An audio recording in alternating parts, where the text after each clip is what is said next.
Já estamos em direto. Bom dia, o meu nome é Camilo Lourenço e esta é a Cor do Dinheiro do dia 19 de setembro do ano da graça de 2019. Ora, venha daí. Antes de irmos à agenda de hoje e ao período antes da ordem do dia, quero alertar para um facto.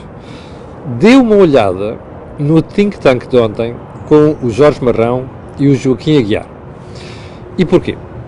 Porque se você quer entender o atual momento político, nomeadamente o que se está a passar com a campanha eleitoral e o que se vai passar com as eleições, está ali um retrato mais do que perfeito. Mas está ali, com razoável grau de certeza, uma perspectiva do que é que se vai passar nos próximos meses, consoante haja maioria absoluta ou não. E uma dúvida que o Joaquim Aguiar levantou ontem. Não sabe, não tem a certeza se António Costa quer mesmo uma maioria absoluta. Portanto, recomendação, veja o think tank, que vale a pena. Quanto a nós, vamos então à agenda de hoje, que era para ser de outras matérias, essencialmente, mas que entretanto acabou muito condicionada pelo que sucedeu ontem com a demissão do secretário de Estado Artur Neves. Mas já lá vamos. Período antes da ordem do dia. O Ministério da Educação, diz o Diário de Notícias, aprovou 2 cursos para uma escola que já não tem alunos. Ouviu bem? Então, leia isto. Está na manchete do DN, como eu disse. Em Souzelas, o Instituto Educativo de Souzelas ali ao pé de Coimbra, como sabe, quando você apanha a estrada para Viseu, viu aprovados 2 cursos no ano letivo em que já não tem atividade. O Ministério da Educação insiste que, aspas, a escola continua em funcionamento. Fechar aspas. O DN percorreu o edifício, repare, que até tinha uma piscina aberta à comunidade, onde já não há nenhum aluno. É a história de uma escola que sucumbiu ao fim dos contratos de associação. Portanto, vamos lá ver se a gente entende. Aquilo era uma escola que existia porque havia um contrato de associação entre o Estado e quem era dono daquela escola. Como você sabe, aconteceu em dezenas de casos pelo país fora. Havia áreas onde não tinham estabelecimentos de ensino, os privados fizeram escolas, fizeram um contrato com o Estado pagava para eles se substituírem ao Estado. Sendo certo que o programa e tudo isso é do próprio Estado, do Ministério da Educação. Bom, este governo, no início, através daquela cabecinha pensante do Ministro da Educação, muito encostado à extrema-esquerda, decidiu acabar com o contrato de associação. Bom, não me venham aqui confundir, se faz favor, com o GPS e o Diabo 4. Eu sou o primeiro a dizer que quem prevarica deve ser penalizado. Agora, não peguem nos casos do GPS e estendam a todos, porque não é verdade. Eu conheço alguns casos de escolas, inclusive onde eu fui fazer palestras aos miúdos da escola secundária, que funcionavam bem. Portanto, não tem nada a ver uma coisa com a outra. E o que não se percebe aqui é das duas. Então, mas o Ministério da Educação esqueceu-se que acabou com o contrato de associação daquela escola. Espera aí, então a escola não tem nenhum aluno e o Ministério da Educação diz que continua em funcionamento. Isto é o quê? É a forma tradicional, vamos chamar os bois pelos nomes, é a rebaldaria que acontece nos serviços do Estado, que é ninguém verifica as coisas, aprova-se coisas de cruz, sem olhar, sem investigar, sem nada, é isso? Já agora, se isto é um erro, não valia a pena terem admitido esse erro imediatamente, em vez de virem dizer a escola continua em funcionamento quando o DN vai lá e descobre que não há nenhum aluno? Bom, isto é o Estado no seu melhor. Sigamos para o resto do período de ordem do dia. Deixa-me só ir aqui à agenda. Bom, não sei se reparou, mas ontem o Tribunal Constitucional veio declarar inconstitucional pela segunda vez, repare, pela segunda vez, a inconstitucionalidade da lei das, passa a expressão, barrigas de aluguer, com o argumento de proteção da gestante. É a segunda vez. E é a segunda vez que o Sr. Presidente da República pede ao Tribunal Constitucional para fiscalizar a constitucionalidade desta lei. Primeiro ponto. Lembra-se dos responsáveis desta maioria passarem o tempo a dizer que o governo da Troika tinha inconstitucionalidades a dar com pau? Já temos duas. E numa matéria muito simples. Não tem nada a ver com a complexidade de cortar salários e pensões, porque não havia cheta da tesouraria do Estado português. Percebe? É uma matéria simples. Segundo ponto em relação a isto. À terceira, isto vai ser com inconstitucionalidade geral. Os deputados vão fazer fim-capé, nomeadamente aquela gentinha da extrema-esquerda que anda em cima destas coisas, vai fazer fim-capé em repetir isto? Vai? Na próxima legislatura? Eu quero ver. Terceiro ponto. A Autoridade da Concorrência multou a EDP em 48 milhões de euros. Vale aqui o mesmo raciocínio que eu fiz para as outras entidades nos últimos casos, que foi dos bancos. Eu acho muito bem que a Autoridade da Concorrência exerça a sua função. Acho muito bem que, se houver prevaricação, os responsáveis sejam responsabilizados por isto. Qual é a minha dúvida? Se estes casos todos, tanto este como os outros, estão suficientemente bem fundamentados para os tribunais depois não inverterem isto, ou inverterem em parte. Fica o mesmo raciocínio, como se recorda, fiz para os bancos. Neste caso concreto, há uma agravante. É que a Autoridade de Concorrência fez questão de lembrar aos seus servidores que, se sentirem lesados, podem recorrer. Acho muito bem. Mas eu suspeito que estes casos todos, este e os outros, vão ser impugnados, ou melhor, vão ser levados em tribunal por uma tentativa de impugnação. Vamos esperar para ver como é que tudo isto termina, o caso dos bancos, o caso da EDP, e depois isto vem aí mais também, segundo me foi informado, vem aí mais casos, para perceber quão bem estão, a partir de agora, fundamentados os casos que o pessoal da Autoridade da Concorrência apresenta, ou fundamenta, ou melhor, comunica à sociedade que são objeto de penalização. Eu recordo só uma coisa. Quanto mais certeiras forem as acusações depois confirmadas em tribunal, maior é a credibilidade da ADC. Infelizmente, este regulador não tem um track record muito famoso nesta matéria. É certo que melhorou nos últimos anos, mas não tem um track record muito seguro. Aguardemos. Último ponto, não sei quem é que foi, eu vi esta notícia, não sei se foi o Observador, se foi outra publicação, não me recordo. E, portanto, fica feito aqui o meu declaração de ignorância, e se for cometer um erro, peço desculpa, quanto ao pai desta história. Alguém se lembrou de questionar se não vai haver conflito de interesses entre uma comissária que vai ser responsável pelos fundos e a aplicação desses fundos no seu país. Porquê? Porque Elisa Ferreira, o marido de Elisa Ferreira, Freire de Sousa, é presidente da Comissão de Coordenação da Região Norte. E, como sabe, estas comissões são responsáveis pela atribuição e aplicação de fundos. Bom, é verdade que neste caso concreto não é Freire de Sousa que será beneficiário dos fundos, mas ele vai aplicar. E a pergunta que fica é, será que não há aqui incompatibilidade entre uma coisa e outra? Eu não sei. Confesso que não tenho conhecimentos suficientes, nem analisei suficientemente a matéria, não ouvi ninguém, não vou pensar sobre isto sozinho, sobre esta matéria, mas vale a pena colocar esta pergunta. E porquê? Porque, como você já percebeu, na Europa e no Parlamento Europeu há gente muito atenta. E nós já tivemos casos de responsáveis portugueses que foram questionados no Parlamento Europeu de forma um bocadinho desagradável. Aliás, não foi só no Parlamento Europeu, no Conselho da Europa, o Sr. Presidente da República foi questionado sobre as questões da corrupção em Portugal.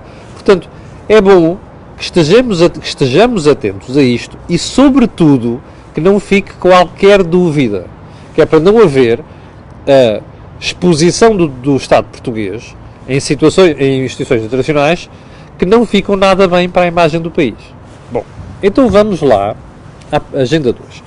Eu vou pegar no primeiro ponto, que tem a ver com a história da demissão do Secretário de Estado de ontem, mas depois vou voltar a isto a seguir.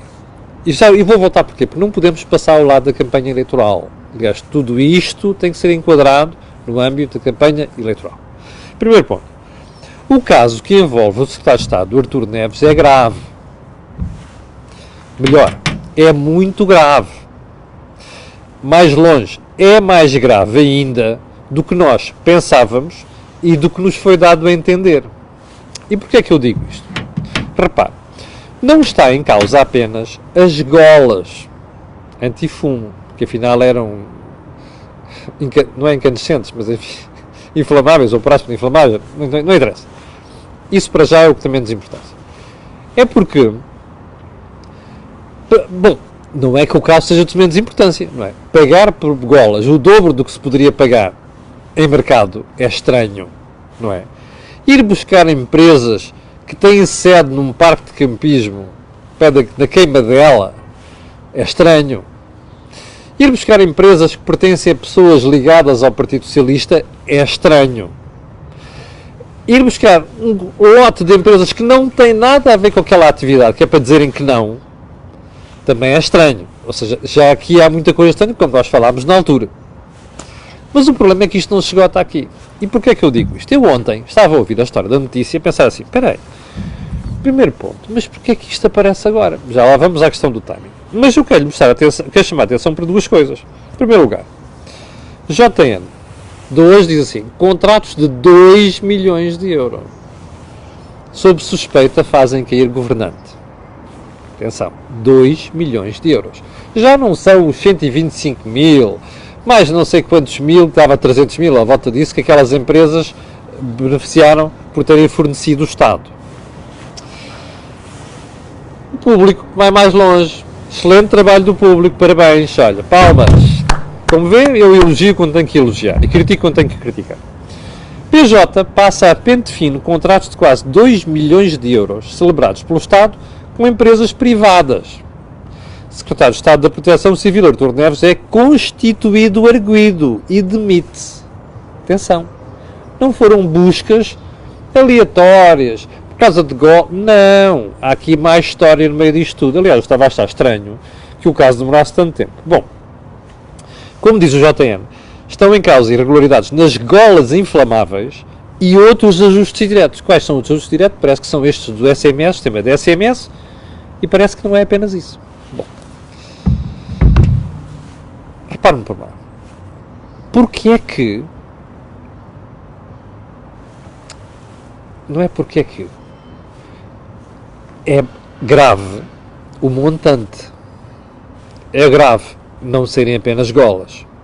É grave que já de si tinham complexidade como estava a referir. É grave que isto chegue a uma situação do sistema de SMS para alertar incêndios. Atenção, não quer dizer que o senhor seja culpado. Não quer dizer que haja aqui casos explícitos, claro, de corrupção. Nada disso, não estou a dizer isto. Mas agora, repara uma coisa. Quando o Ministério Público vai buscar elementos que começam a questionar estas situações, isto é de si grave. Segunda questão. O Secretário de Estado não sabia disto e destas suspeitas há várias semanas. O Sr. Primeiro-Ministro não foi informado destas suspeitas há semanas? Só acordaram ontem, pela gravidade que é ir fazer buscas à Casa do Secretário de Estado, ao Ministério e também, ao que tudo indica, à Proteção Civil? Só acordaram ontem? Ou estavam à espera que isto não fosse divulgado para chegar até às eleições sem não passa nada? Eu suspeito que é a segunda hipótese. Aliás, posso lhe dizer, de fonte segura, que Artur Neves já não voltaria a ser Secretário de Estado no próximo governo. E o que o António Costa fez, com a história de pedir ao parecer ao Conselho Consultivo, não sei das quantas, tem a ver com isto. Percebe? E não só. Isto aqui foi para protelar uma decisão, não é? Que afinal, diz o Equador, o jornal Equador, diz que afinal a PGR nem sequer ainda se reuniu sobre o assunto, que é lamentável, percebe? Lamentável deixar passar isto para depois das eleições. Mas, afinal, saíram as contas furadas. Como eu prometi há bocadinho, eu já vou voltar a este tema. E porquê? Porque temos que ir à campanha eleitoral. Ontem passou-se um facto muito importante. E qual foi esse facto? Bom, deixe-me lá ir aqui à agenda. Bom, do debate da Rádio Renascença, Antena 1 e TSF. Eu estava a ouvir o debate e estava a ouvir um Rui Rio transfigurado. Ainda mais transfigurado daquilo que vi nos debates da televisão, particularmente com António Costa. É que parecia que estava ali um partido diferente do partido de Costa. Ora, eu não notei isso nos debates. E não notei isso tão bem no debate com António Costa. Rui Rio, dir-se-ia, acordou. e marcou a diferença ontem em duas coisas, segurança social e lei eleitoral. Fica a declaração de interesses minha. Eu sou um defensor há 30 anos ou mais de mudança da lei eleitoral. Para o sistema, vejam lá, que o PS defende agora, mas que não defendia, nem há 30, nem há 20, nem há 10. Eu já defendia, já escrevi sobre isso. Está escrito. Bom, e está dito na televisão também. Bom, qual é o sistema alemão? Há um círculo nacional que é uninominal. E depois já há os círculos eleitorais, representação proporcional. Para mim é a melhor solução. É a solução do PS. Rui Rio quer uma coisa, reduzir os círculos eleitorais. Acho um disparate. Bom, eu hei de explicar isto um dia, deixa eu mais tarde. Mas Rui Rio veio por outra coisa. Não, está bem o problema da segurança social, é preciso criar uma TSU. E é preciso tributar o valor acrescentado líquido das empresas. Espera aí, mais impostos e contribuições? Não é melhor reformar a segurança social de outra maneira? Eu hei de voltar isto a noutra altura, analisar isto concreto. Mas o que é que interessa aqui? É dizer, Rui Rio finalmente diferenciou-se do PS. Pode não estar correto, mas diferenciou-se. Daquilo que ontem disse Rui Rio, permite ao eleitorado dizer assim, afinal são diferentes em coisas importantes. Bom, mas o problema é este. Rui Rio acordou tarde. Quem vai votar no dia 6 já, esmagadoramente, já fez a sua decisão, tomou a sua decisão. A menos que aconteça uma coisa grave. Bem, aconteceu uma coisa grave, aconteceu ontem, já contei e já vou voltar a ela. Mas, repara uma coisa, o que é que leva Rui Rio a ser tão teimoso? Durante meses as sondagens mostraram que não havia diferença entre o socialismo do PS e o socialismo do PSD. Bom, e como vocês já me vou dizer aqui várias vezes, eu entre a cópia e o original vou sempre para o original. Quem é o original? É o Partido Socialista e muito bem. Está a defender a sua constituency, não é? As suas ideias. Socialismo. Se o PSD vai colar-se ao PS, isto é grave. Rui Rio só acordou ontem para o problema? Não sei. Agora, eu suspeito que é uma das razões por qual Rui Rio vai levar uma tesova no dia 6. Bom, segunda questão. Eu ontem estava a ver Rui Rio do Ricardo Araújo Pereira, gente que não se recomenda. E a certa altura, o Araújo Pereira disse a Rui Rio assim, mas está a ver, você manda para o seu partido, tem gente que faz mais oposição assim do que é o António Costa. E o Rui Rio sabe que com esta tirada inacreditável que é. Pois é, está a ver, eles agora estão ali, que é para dizer que estão aqui. Porque depois no dia 6, correndo alguma coisa mal, vão dizer, pronto, nós estivemos lá e este tipo teve um mau resultado. O que é isto? Doutor Rui Rio. Em vez de assustar baterias contra o seu inimigo adversário, está a assustar baterias contra os seus adversários internos. Primeiro, está a mostrar para o exterior que está preocupado. Segundo, está a mostrar para o exterior que eles nem sequer estão a lutar pelo partido. Terceiro, está a mostrar aos críticos dela que tem mais importância do que eles parece que querem. Tem. Está a ver? Que erro! Eu sei que os assessores do Rio estão muito chateados comigo. Eu estou marimbando, ok? Eu critico à esquerda e critico à direita. E quem me insulta aqui, porque não sei o que é que eu sou de direita, favorece a direita, não favorece nada. Como vê, eu ando a criticar Rui Rio e Marcelo há anos, não é? Então o Rui Rio é uma coisa que até me dói, às vezes tenho que criticar muitas vezes. Mas repara uma coisa, não me dei razões para criticar Rui Rio. E eu ontem deu mais uma. Mais. Imagina a mensagem para quem neste momento se opõe a ele, mas estava a tentar apoiá-lo publicamente. Vão dizer assim, este tipo é um idiota. Então eu estou aqui a dar-lhe o apoio e ele está-me a dizer que eu estou a ser cínico. O que é que isso interessa? Rui Rio, moral da história, não é um federador. É um divisor. Percebe? Eu peço desculpa a quem apoia o Rui Rio ferventemente e até gosta deste programa. Fica chateado comigo quando eu digo isto. Mas, senhores, não sou eu. São os factos. Rui Rio não sabe ser um federador. Esse é que é o problema. Veja lá se António Costa faz isto no partido contra os seus críticos. Veja lá se faz com o José Seguro, com o Francisco Assis. Não faz isto. Esse é que é o ponto. Bom, mas voltemos à história das golas, que é muito mais séria do que parece. Bem, então vamos lá. Aqui uma série de perguntas. O secretário de Estado da Administração Interna, como eu disse há pouquinho, demitiu-se. Demitiu-se tarde. Já devia ter feito isto na altura e mais, nas semanas mais recentes, porque ele foi informado. Ele sabia do que estava a passar. Aliás, a malta da Universidade de Coimbra, da próxima vez inventem uma coisa mais importante que é para desviar as atenções, está bem? Deixa-me fazer uma previsão. Você quer apostar comigo de hoje até ao dia 6 vão aparecer aí mais umas historinhas que é para ver se fazem esquecer este episódio. Quer apostar comigo? Mais umas promessas. Fica aqui apostado, ok? Dobrado contra Singel. Então vamos lá. O timing. Foi lamentável o Ministério Público ter feito o que fez agora. Ok? E eu acho que foi alguém que não tem nada a ver com a Procuradora.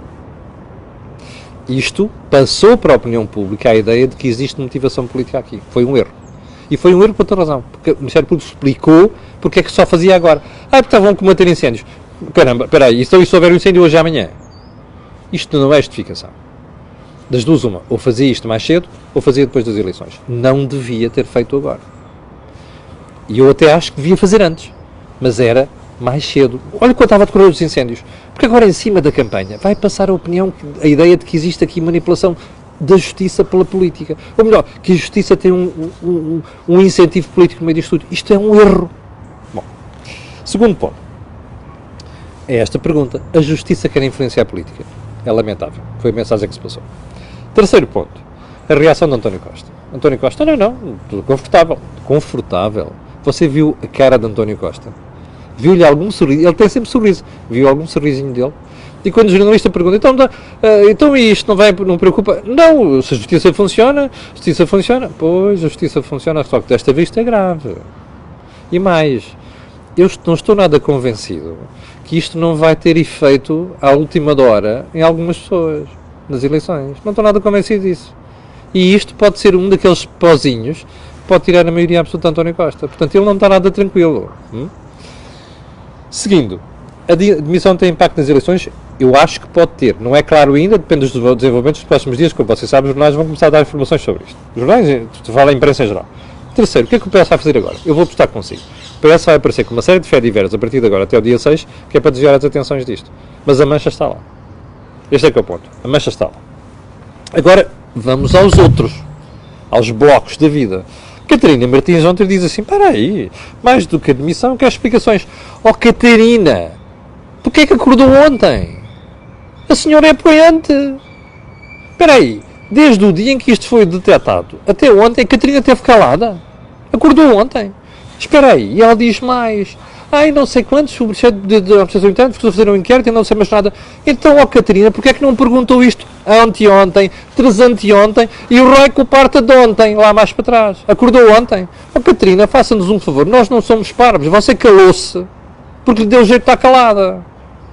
Porque é apoiante do governo. Não venha a fazer a figura agora de que não está-se a fazer de novas, não sabe nada, é santinha. E que vem pedir agora as justificações. Não! As justificações que Vossa Excelência e os seus paniguados deviam ter pedido era nas últimas semanas e deviam ter pedido a demissão deste senhor, porque as suspeitas são tão graves que ele não podia continuar no governo. Repare, Artur Neves é erguido, não é culpado, indiscutível, não é culpado, mas é erguido numa questão grave.